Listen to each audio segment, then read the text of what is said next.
ശൈത്യ വന്നപ്പോൾ തൊട്ട് അനുമോളെ നല്ല രീതിക്ക് അവോയ്ഡ് ചെയ്യുന്നുണ്ടായിരുന്നു. അപ്പം അനുമോൾ ഇങ്ങനെ ഒറ്റപ്പെട്ട് കുറച്ച് നേരമൊക്കെ നടക്കുന്നുണ്ടായിരുന്നു. അപ്പോൾ അവർക്ക് മനസ്സിലായി ഇങ്ങനെ ഒറ്റപ്പെട്ട് നടന്നു കഴിഞ്ഞാൽ ഇവൾക്ക് വോട്ട് കൂടും, ഇവൾ ജയിക്കുമെന്നൊക്കെ മനസ്സിലായി. അപ്പോൾ ശൈത്യ നൈസായിട്ട് അനുമോളുടെ അടുത്ത് മിണ്ടാനൊക്കെ ഇപ്പോൾ നോക്കുന്നുണ്ട്. വീട്ടിൽ നിന്ന് വന്നപ്പോൾ എല്ലാവർക്കും ഡ്രസ്സ് കൊടുത്ത കൂട്ടത്തിൽ അനുമോൾക്കും ഡ്രസ്സൊക്കെ കൊടുത്തായിരുന്നു. ശൈത്യ എന്നിട്ട് നമ്മുടെ അനുമോളുടെ അടുത്ത് ചോദിക്കുക, നീ എന്താടി ഇങ്ങനെ വീർപ്പിച്ച് കെട്ടി നടക്കുന്ന മുഖം? അപ്പോൾ അനുമോൾ പറഞ്ഞു, ഞാൻ വീർപ്പിച്ചൊന്നും കെട്ടി നടക്കുന്നില്ലല്ലോ, നീ വല്ലാണ്ട് അങ്ങ് ക്ഷീണിച്ചു പോയി, ഭയങ്കര പൊടിയായിപ്പോയി, ഒന്നും കഴിക്കുന്നില്ലേ? അപ്പോൾ അനുമോൾ പറഞ്ഞു, ഞാൻ വീട്ടിൽ കഴിക്കുന്നതിനെക്കാട്ടും നന്നായിട്ട് കഴിക്കുന്നുണ്ട്, പിന്നെ ഇവിടെ സ്ട്രെസ്സൊക്കെ അല്ലേ, അപ്പോൾ അതുകൊണ്ടൊക്കെ ആയിരിക്കും വണ്ണം വയ്ക്കാത്തതെന്നൊക്കെ അനുമോൾ പറയുന്നുണ്ട്. എനിക്ക് വണ്ണം വെക്കാത്തത് ചിലപ്പോൾ സ്ട്രെസ്സ് കൊണ്ടായിരിക്കും എന്നൊക്കെ അനുമോൾ പറയുന്നുണ്ട്. ഒരിടയ്ക്ക് ഫുള്ള് ഞാൻ അതിലേ നൂറായിട്ടായിരുന്നു അടി എന്നൊക്കെ പറയുന്നുണ്ട്. അപ്പോൾ നമ്മുടെ സരിക ചേച്ചി ചോദിക്കുകയാണ്, പിന്നെ നിങ്ങൾ എങ്ങനെ മിണ്ടുന്നടി ഇത്ര അടിയൊക്കെ ഇട്ടിട്ട്? അപ്പോൾ അനുമോൾ പറഞ്ഞു, ഞങ്ങൾക്കിടയിൽ ഒരു ബോണ്ട ബോണ്ട എന്നൊക്കെ പറയുന്നുണ്ട്, അത് വെച്ചിട്ട് അങ്ങ് മിണ്ടും എന്ന് പറയുന്നു. ഉടനെ നമ്മുടെ ശൈത്യ ചോദിക്കുന്നുണ്ട്, പിന്നെ നിനക്ക് എന്നോട് എന്താ ബോണ്ടില്ലേ? അപ്പോൾ അനുമോൾ പറഞ്ഞു, അതൊക്കെ പോയി, അതിന് പറഞ്ഞിട്ട് കാര്യമില്ലെന്ന് പറയുന്നുണ്ട്. ഇവിടെയുള്ള ആരൊക്കെയോ ആ ബോണ്ട് എടുത്തുകൊണ്ട് പോയി എന്നൊക്കെ അനുമോൾ പറയുന്നുണ്ട്. അപ്പോൾ ശൈത്യ ചോദിക്കുന്നുണ്ട്, ആരടിയെന്ന്? അപ്പോൾ നമ്മുടെ ആദിൽ പറഞ്ഞു, ചിലപ്പോൾ മസ്താനി ആയിരിക്കും എന്ന്. അപ്പോൾ അനുമോൾ പറയുന്നുണ്ട്, മസ്താനിയോ? വെറുതെ ഇതിനാ പാവം കൊച്ചിനെ പറയുന്നത്, മസ്താനിയൊന്നുമല്ല, മസ്താനിക്ക് മുമ്പേ ഒരാളുണ്ടായിരുന്നല്ലോ കൊളുത്തിട്ട് തന്ന ആൾ. അപ്പോഴത്തേക്കും സരിക്ക് ചോദിക്കുന്നത്, ഞാനാണോ? ഞാനൊന്നും ആ വഴിക്കോട്ട് പോലും വന്നിട്ടില്ല, ജിഷിനാണോ എന്നൊക്കെ ചോദിക്കുന്നുണ്ട്.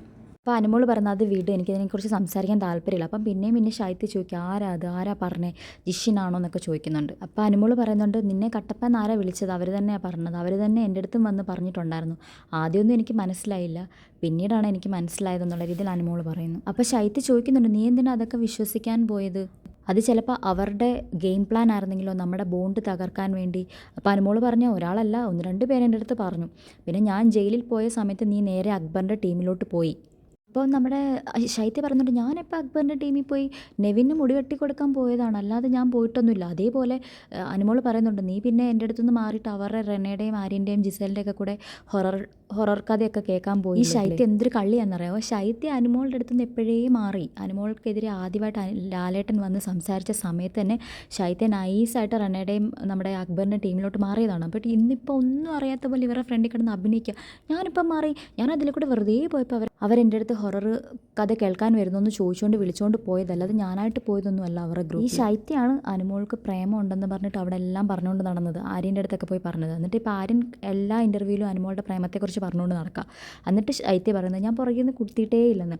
എന്തായാലും വൽക്കാടായിട്ട് വന്നവർ അനുമോൾക്ക് ഹിൻഡ് കൊടുത്തു, ശൈത്യ കട്ടപ്പയാണ് പുറകിൽ നിന്ന് കുത്തും. അത് അനുമോൾക്ക് മനസ്സിലായി. ശൈത്യ അനുമോളെ ഒഴിവാക്കിക്കൊണ്ട് നടന്ന സമയത്ത് തന്നെ അനുമോൾക്ക് മനസ്സിലായി. എന്നിട്ട് പാച്ചപ്പ് ആവാൻ ശ്രമിക്കുന്നത് പോലെ ട്രൈ ചെയ്യുമായിരുന്നു ശൈത്യ ശരിക്കും. ഇതും പറഞ്ഞ് എന്തായാലും ലൈവിൽ ശൈത്യ ഭയങ്കരമായിട്ട് പൊട്ടിത്തെറിക്കുകയാണ്. അനുമോൾ പറഞ്ഞു, എനിക്കിതിനെക്കുറിച്ച് സംസാരിക്കാൻ താല്പര്യമില്ല, ബാക്ക് സ്റ്റാബ് ചെയ്തു എന്നുള്ള കാര്യം അനുമോൾക്ക് മനസ്സിലായി. അനുമോളെ ഒഴിവാക്കുന്നുള്ളൂ. ഇപ്പം നമ്മുടെ ബെസ്റ്റ് ഫ്രണ്ട് നമ്മളെ ഒഴിവാക്കി മറ്റുള്ളവരോട് മിണ്ടി നമ്മളോട് അടുത്ത് വരാൻ ഒരു ഇഷ്ടം കാണിക്കുന്നില്ല എന്ന് അവർ പ്രവൃത്തിയിൽ നിന്ന് നമുക്ക് മനസ്സിലാവത്തില്ലേ? അതുതന്നെയാണ് അനുവിനും മനസ്സിലായത്.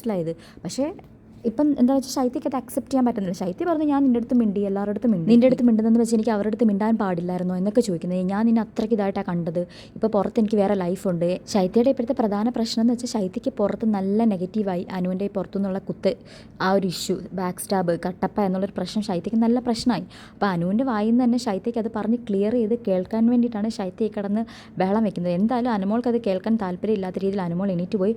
ശൈത്യ അവിടെ കിടന്ന് ഭയങ്കര നിലവിളിയാണ്.